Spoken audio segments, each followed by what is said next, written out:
ಮೇಲ್ಕಂಡ ದೃಷ್ಟಿಕೋನದಲ್ಲಿ ಅರ್ಜಿದಾರರ ಪ್ರಕರಣವನ್ನು ಪರಿಶೀಲಿಸಿದರೆ ಆಕೆ ಜಮೀನನ್ನು ಹಕ್ಕಿನ ವಿಷಯವಾಗಿ ಕ್ಲೇಮು ಮಾಡಲು ಸಾಧ್ಯವಿಲ್ಲ. ಅಪರಾಧದಲ್ಲಿ ಆಕೆ ಭಾಗಿಯಾಗಿರುವುದನ್ನು ಸೂಚಿಸುವ ಸಾಕ್ಷ್ಯಾಧಾರಗಳಿವೆ. ಆದರೂ ಆಕೆ ಒಬ್ಬ ಮಹಿಳೆ. ಆಕೆಯಿಂದ ಉಪಕರಣಗಳು ಮತ್ತು ಸಾಧನಗಳನ್ನು ವಶಪಡಿಸಿಕೊಳ್ಳಲಾಗಿದೆ ಮತ್ತು ಆಕೆಯ ಪಾಸ್ಪೋರ್ಟ್ ಹಾಗೂ ವೀಸಾವನ್ನು ಸಹ ವಶಪಡಿಸಿಕೊಳ್ಳಲಾಗಿದೆ ಎಂಬ ಅಂಶಗಳನ್ನು ಪರಿಗಣಿಸಿ ಆಕೆಗೆ ಜಾಮೀನು ನೀಡಲು ಒಪ್ಪಬಹುದು. ಆಕೆ ವಿಚಾರಣೆಗೆ ಲಭ್ಯವಾಗುವುದಿಲ್ಲವೆಂದು ಹೇಳಲಾಗುವುದಿಲ್ಲ. ಆಕೆ ಈ ಷರತ್ತುಗಳನ್ನು ಉಲ್ಲಂಘಿಸಿದರೆ ಯಾವುದೇ ಸಮಯದಲ್ಲಿ ಜಾಮೀನಿನ ರೂಪದ ವಿನಾಯಿತಿಯನ್ನು ರದ್ದುಗೊಳಿಸಬಹುದು ಎಂದು ಆಕೆಗೆ ಅರಿವು ಮೂಡಿಸಲು ಕಠಿಣ ಷರತ್ತುಗಳನ್ನು ವಿಧಿಸಬಹುದು. ಆದ್ದರಿಂದ ಈ ಕೆಳಗಿನ ಆದೇಶ ಅರ್ಜಿಯನ್ನು ಪುರಸ್ಕರಿಸಲಾಗಿದೆ. ಅಧಿವಿಚಾರಣಾ ನ್ಯಾಯಾಲಯಕ್ಕೆ ಮನವರಿಕೆಯಾಗುವಂತೆ ಅರ್ಜಿದಾರಳಿಂದ 1,00,000 ರೂಪಾಯಿಗಳ ಬಾಂಡು ಮತ್ತು 2 ಜಮೀನುಗಳನ್ನು ಪಡೆದ ಮೇಲೆ ಆಕೆಯನ್ನು ಜಾಮೀನಿನ ಮೇಲೆ ಬಿಡುಗಡೆ ಮಾಡತಕ್ಕದ್ದು. ಆಕೆಯನ್ನು ಈ ಕೆಳಗೆ ಷರತ್ತುಗಳಿಗೆ ಸಹ ಒಳಪಡಿಸಲಾಗಿದೆ. ಅಧಿವಿಚಾರಣೆಯ ಮುಕ್ತಾಯದವರೆಗೆ ಅವಳು ನಿಯಮಿತವಾಗಿ ಅಧಿವಿಚಾರಣಾ ನ್ಯಾಯಾಲಯದ ಮುಂದೆ ಹಾಜರಾಗಬೇಕು. ಅವಳು ಸಾಕ್ಷ್ಯಗಳನ್ನು ಹಾಳುಮಾಡಬಾರದು ಮತ್ತು ಸಾಕ್ಷಿಗಳಿಗೆ ಬೆದರಿಕೆ ಹಾಕಬಾರದು. ಅವಳು ವಿಚಾರಣೆ ಮುಗಿಯುವವರೆಗೂ ಪ್ರತಿ ಭಾನುವಾರದಂದು ಬೆಳಗ್ಗೆ 9 ಗಂಟೆಯಿಂದ 12 ಗಂಟೆಯವರೆಗೆ ಯಲಹಂಕ ಪೊಲೀಸ್ ಠಾಣೆಯಲ್ಲಿ ತನ್ನ ಹಾಜರಾತಿಯನ್ನು ಹಾಕಬೇಕು. ಅವಳು ತನ್ನ ವಿಳಾಸದ ಪುರಾವೆ ಮತ್ತು ಮೊಬೈಲ್ ದೂರವಾಣಿ ಸಂಖ್ಯೆಗಳನ್ನು ಅಧಿವಿಚಾರಣಾ ನ್ಯಾಯಾಲಯಕ್ಕೆ ಒದಗಿಸತಕ್ಕದ್ದು. ಒಂದು ವೇಳೆ ಆಕೆ ತನ್ನ ಮನೆಯನ್ನು ಬದಲಾಯಿಸಿದರೆ ಹೊಸ ವಿಳಾಸವನ್ನು ವಿಚಾರಣಾ ನ್ಯಾಯಾಲಯಕ್ಕೆ ಒದಗಿಸತಕ್ಕದ್ದು. ಅಂತೆಯೇ ಆಕೆ ವಿಚಾರಣೆಯು ಮುಕ್ತಾಯವಾಗುವವರೆಗೂ ಅದೇ ಮೊಬೈಲ್ ಸಂಖ್ಯೆಯನ್ನು ಉಳಿಸಿಕೊಳ್ಳತಕ್ಕದ್ದು. ಹಾಜರಾತಿಯನ್ನು ಹಾಕಲು ಅವಳು ಪೊಲೀಸ್ ಠಾಣೆಗೆ ಹೋದಾಗ ತಾನು ಮೊಬೈಲ್ ದೂರವಾಣಿ ಸಂಖ್ಯೆಗಳನ್ನು ಬದಲಾಯಿಸಿಲ್ಲ ಎಂದು ಪೊಲೀಸರಿಗೆ ಖಚಿತಪಡಿಸಬೇಕು. ಭವಿಷ್ಯದಲ್ಲಿ ಆಕೆ ಇನ್ಯಾವುದೇ ಕ್ರಿಮಿನಲ್ ಪ್ರಕರಣದಲ್ಲಿ ಭಾಗಿಯಾದರೆ ಮತ್ತು ಮೇಲ್ಕಂಡ ಯಾವುದೇ ಷರತ್ತುಗಳನ್ನು ಉಲ್ಲಂಘಿಸಿದರೆ ನೀಡಲಾದ ಜಾಮೀನನ್ನು ತಂತಾನೇ ರದ್ದುಗೊಳಿಸುತ್ತದೆ ಮತ್ತು ಪೊಲೀಸರು ಅವಳನ್ನು ಬಂಧಿಸಬಹುದು.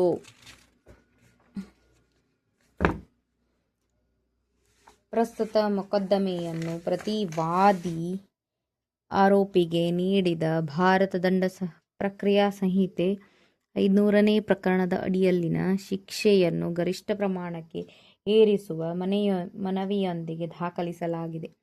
ದಂಡ ಸಂಹಿತೆಯ 499ನೇ ಪ್ರಕರಣದ ಮೇರೆಗೆ ಮಾನಹಾನಿಯ ಅಂಶಗಳನ್ನು ಪರಿಗಣಿಸಿ ಮಾನಹಾನಿ ಎಂದು ಪರಿಗಣಿಸಿದಾಗ ದೂರನ್ನು ಕುರಿತು ಮಾನಹಾನಿ ಅಗತ್ಯಕ್ಕೆ ತಕ್ಕಂತಹ ಪ್ರಕರಣ ಇತ್ಯಾದಿಗಳನ್ನು ಮಾಡಿರಬೇಕೆಂದು ನ್ಯಾಯಾಲಯದಲ್ಲಿ ತಕರಾರು ಅರ್ಜಿಯಲ್ಲಿ ಹೇಳಿರುವ ಅಂಶಗಳನ್ನು ಪ್ರಕರಣ ಎಂದು ಪರಿಗಣಿಸಿ ಮಾನಹಾನಿ ಅಡಿ ಶಿಕ್ಷಾರ್ಹ ಎಂದು ಪರಿಗಣಿಸಬಹುದು. ಆದರೆ ಪ್ರಸ್ತುತ ಮೊಕದ್ದಮೆಯಲ್ಲಿ ಆರೋಪಿತಳು ದೂರುದಾರನ ಹೆಂಡತಿಯಾಗಿದ್ದು ಕುಟುಂಬ ನ್ಯಾಯಾಲಯದಲ್ಲಿ ಅರ್ಜಿಯನ್ನು ಸಲ್ಲಿಸಿದಾಗ ಆಪಾದಿತಳು ಚಿಕ್ಕ ವಯಸ್ಸದವಳಾಗಿದ್ದು 2.5 ವರ್ಷದ ಹೆಣ್ಣು ಮಗುವಿನ ತಾಯಿಯಾಗಿದ್ದಾಳೆ. ಇಂತಹ ವಿಶೇಷ ಸಂದರ್ಭದಲ್ಲಿ 1 ತಿಂಗಳ ಸಾದಾ ಸೆರೆವಾಸ ಅನುಭವಿಸಬೇಕೆಂದು ಆದೇಶವನ್ನು ರದ್ದುಗೊಳಿಸಿ ದಂಡದ ಮೊತ್ತವನ್ನು 5,000 ರೂಪಾಯಿಗಳಿಗೆ 15,000 ರೂಪಾಯಿಗಳಿಗೆ ಹೆಚ್ಚಿಸಲಾಗಿದೆ. ಈ ಕ್ರಿಮಿನಲ್ ಮೊಕದ್ದಮೆಯನ್ನು ಮುಕ್ತಾಯಗೊಳಿಸಲಾಯಿತು. ಅಪರಾಧ ಪುನರೀಕ್ಷಣಾ ಅರ್ಜಿ.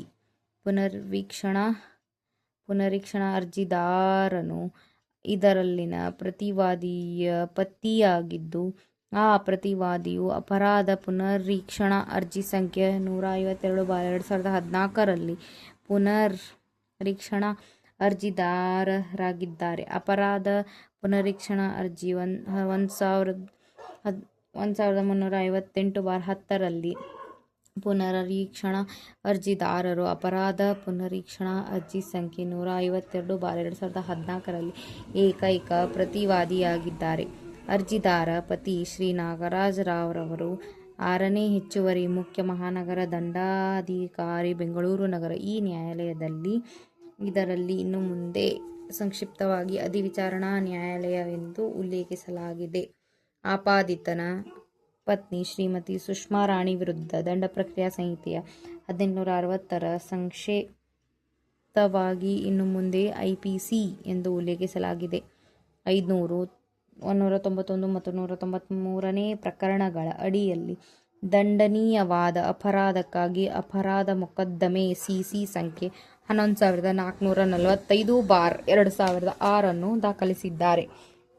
ಸದರಿ ಅಪರಾಧ ಮೊಕದ್ದಮೆಯು ವಿಚಾರಣೆಯ ನಂತರ ಭಾರತ ದಂಡ ಪ್ರಕ್ರಿಯಾ ದಂಡ ಸಂಹಿತೆಯ 500ನೇ ಪ್ರಕರಣದ ಅಡಿಯಲ್ಲಿ ದಂಡನೀಯವಾದ ಅಪರಾಧಕ್ಕಾಗಿ ಅದರಲ್ಲಿನ ಅಪರಾಧಿತರಿಗೆ ಶಿಕ್ಷೆಯನ್ನು ನೀಡುವಲ್ಲಿ ಪರ್ಯಾಯವಾಸನಗೊಂಡಿತು ಹಾಗೂ ದಿನಾಂಕ 25/10/2010 ಅಧಿವಿಚಾರಣಾ ನ್ಯಾಯಾಲಯದ ತೀರ್ಪು ಹಾಗೂ ಆದೇಶದ ಮೂಲಕ ಆಪಾದಿತರಿಗೆ 1 ತಿಂಗಳ ಸದಾ ಸೆರೆವಾಸ ಹಾಗೂ 5,000 ರೂಪಾಯಿಗಳ ದಂಡ ವಿಧಿಸಲಾಯಿತು. ಅಧಿವಿಚಾರಣಾ ನ್ಯಾಯಾಲಯವು ಹೊರಡಿಸಿದ ಅಪರಾಧ ನಿರ್ಣಯದ ಸದರಿ ತೀರ್ಪು ಹಾಗೂ ಶಿಕ್ಷೆಯ ಆದೇಶವನ್ನು ಪ್ರಶ್ನಿಸಿ ಇದರಲ್ಲಿನ ಆಪಾದಿತರು ಹೆಚ್ಚುವರಿ ಸತ್ರ ನ್ಯಾಯಾಧೀಶರ ತ್ವರಿತ ನ್ಯಾಯಾಲಯಕ್ಕೆ ಬೆಂಗಳೂರು ನಗರ. ಈ ನ್ಯಾಯಾಲಯದಲ್ಲಿ ಇನ್ನು ಮುಂದೆ ಸಂಕ್ಷಿಪ್ತತೆಗಾಗಿ ಸತ್ರ ನ್ಯಾಯಾಧೀಶರ ನ್ಯಾಯಾಲಯ ಎಂದು ಉಲ್ಲೇಖಿಸಲಾಗಿದೆ.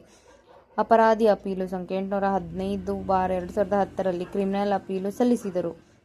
ಆ ಅಪೀಲನ್ನು ವಿರೋಧಿಸಿ ನಂತರ 15/2/2012ರ ತೀರ್ಪಿನ ಮೂಲಕ ವಜಾ ಮಾಡಲಾಯಿತು.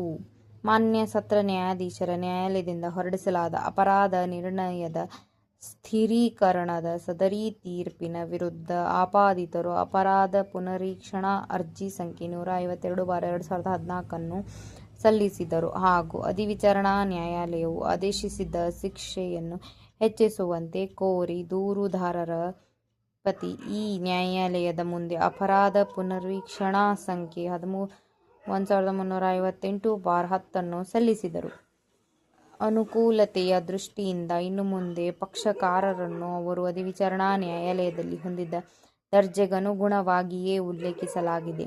ಈ 2 ಅಪರಾಧ ಪುನರೀಕ್ಷಣಾ ಅರ್ಜಿಗಳನ್ನು ಪರಸ್ಪರ ಸಂಬಂಧಿಸಿದ ವಿಷಯಗಳೆಂದು ಪರಿಗಣಿಸಲಾಗಿದೆ. ಹಾಗಾಗಿ ಸುನಾವಣೆ ಹಾಗೂ ವಿಲೆಗಾಗಿ ಅವುಗಳನ್ನು ಒಟ್ಟಾಗಿ ತೆಗೆದುಕೊಳ್ಳಲಾಗಿದೆ. ಸಂಬಂಧಿಸಿದ ಪುನರೀಕ್ಷಣಾ ಅರ್ಜಿಯಲ್ಲಿ ಪ್ರತಿವಾದಿಯಾಗಿರುವ ಅಪರಾಧ ಪುನರೀಕ್ಷಣಾ ಅರ್ಜಿ ಸಂಖ್ಯೆ 152/2014ರ ಪುನರೀಕ್ಷಣಾ ಅರ್ಜಿದಾರರು ತಮ್ಮ ವಕೀಲರ ಮೂಲಕ ಪ್ರತಿನಿಧಿಸಲ್ಪಟ್ಟಿದ್ದಾರೆ. ಅಪರಾಧ ಪುನರೀಕ್ಷಣಾ ಅರ್ಜಿ ಸಂಖ್ಯೆ 152/2014ರಲ್ಲಿನ ಪ್ರತಿವಾದಿಯು ಮೂಲತಃ ತಮ್ಮ ಆಯ್ಕೆಯ ವಕೀಲರ ಮೂಲಕ ಪ್ರತಿನಿಧಿಸಲ್ಪಟ್ಟಿದ್ದರೂ ಸಹ ಪ್ರತಿವಾದಿಯವರ ಸದರಿ ವಕೀಲರ ನಿರಂತರ ಗೈರು ಹಾಜರಿಯ ಕಾರಣ ಈ ನ್ಯಾಯಾಲಯವು ದಿನಾಂಕ 3/9/2020ರಂದು ವಿವರವಾದ ಆದೇಶದ ಮೂಲಕ ಸದರಿ ಪುನರೀಕ್ಷಣಾ ಅರ್ಜಿಯಲ್ಲಿನ ಪ್ರತಿವಾದಿಗೆ ವಕೀಲರಾದ ಕಲ್ಪನಾರನ್ನು ನ್ಯಾಯಾಲಯದ ಸಲಹೆಗಾರರನ್ನಾಗಿ ನೇಮಕ ಮಾಡಿದೆ. ಆದಾಗ್ಯೂ ಅಪರಾಧ ಪುನರೀಕ್ಷಣಾ ಅರ್ಜಿ ಸಂಖ್ಯೆ 1358/10ರಲ್ಲಿ ಪುನರೀಕ್ಷಣಾ ಅರ್ಜಿದಾರರಿಗೆ ಅದೇ ದೂರುದಾರರು ತನ್ನ ವಕೀಲರ ಮೂಲಕವೇ ಪ್ರತಿನಿಧಿಸಲ್ಪಟ್ಟಿದ್ದಾರೆ. ಅಧಿವಿಚಾರಣಾ ನ್ಯಾಯಾಲಯ ಮತ್ತು ಸತ್ರ ನ್ಯಾಯಾಧೀಶರುಗಳ ನ್ಯಾಯಾಲಯದ ದಾಖಲೆಗಳನ್ನು ತರಿಸಲಾಯಿತು ಹಾಗೂ ಅವುಗಳನ್ನು ಈ ನ್ಯಾಯಾಲಯದ ಮುಂದೆ ಇಡಲಾಗಿದೆ. ಉಭಯ ಪಕ್ಷಕಾರರ ವಾದಗಳನ್ನು ಕೆಳಹೇಳಲಾಯಿತು. ಅಧಿವಿಚಾರಣಾ ನ್ಯಾಯಾಲಯ ಹಾಗೂ ಸತ್ರ ನ್ಯಾಯಾಧೀಶರ ನ್ಯಾಯಾಲಯದ ದಾಖಲಾತಿಗಳು ಸೇರಿದಂತೆ ಈ ನ್ಯಾಯಾಲಯದ ಮುಂದೆ ಹಾಜರುಪಡಿಸಿದ ದಾಖಲೆಗಳನ್ನು ಪರಿಶೀಲಿಸಲಾಯಿತು. ಉಭಯ ಪಕ್ಷಕಾರರ ವಾದಗಳನ್ನು ಕೇಳಿದ ನಂತರ ಈ ಪುನರೀಕ್ಷಣಾ ಅರ್ಜಿಗಳಲ್ಲಿನ ನನ್ನ ಪರಿಗಣನೆಗಾಗಿ ಉದ್ಭವಿಸಿದ ಅಂಶಗಳೆಂದರೆ ಆಪಾದಿತರು ಭಾರತ ದಂಡ ಸಂಹಿತೆಯ 500ನೇ ಪ್ರಕರಣದ ಅಡಿಯಲ್ಲಿನ ಶಿಕ್ಷಾರ್ಹವಾದ ಅಪರಾಧವನ್ನು ಎಸಗಿದ್ದಾರೆಂದು ಅನಾಯಾಚಿತವಾಗಿ ದೂರುದಾರರು ರುಜುವಾತುಪಡಿಸಿದ್ದಾರೆಯೇ? ದಿನಾಂಕ 2/10/2010ರಂದು ಸಿಸಿ ಸಂಖ್ಯೆ 11445/2006ರಲ್ಲಿ ಅಧಿವಿಚಾರಣಾ ನ್ಯಾಯಾಲಯವು ಆಪಾದಿತರ ವಿರುದ್ಧ ನೀಡಲಾಗಿರುವ ಶಿಕ್ಷೆ ಹೆಚ್ಚಿಸಲು ಅರ್ಹವಾಗಿದೆಯೇ ಈ ಪುನರೀಕ್ಷಣಾ ಅರ್ಜಿಗಳನ್ನು ಪ್ರಶ್ನಿಸಿರುವ ತೀರ್ಪುಗಳು ಹಾಗೂ ಶಿಕ್ಷೆಯ ಮೇಲಿನ ಆದೇಶಗಳು ಈ ನ್ಯಾಯಾಲಯವು ಮಧ್ಯ ಪ್ರವೇಶಿಸಬೇಕಾದಂತಹ ಯಾವುದೇ ಕಾನೂನುಬಾಹಿರತೆ ಅನುಚಿತತೆಯಿಂದ ಬಾಧಿತವಾಗಿದೆಯೇ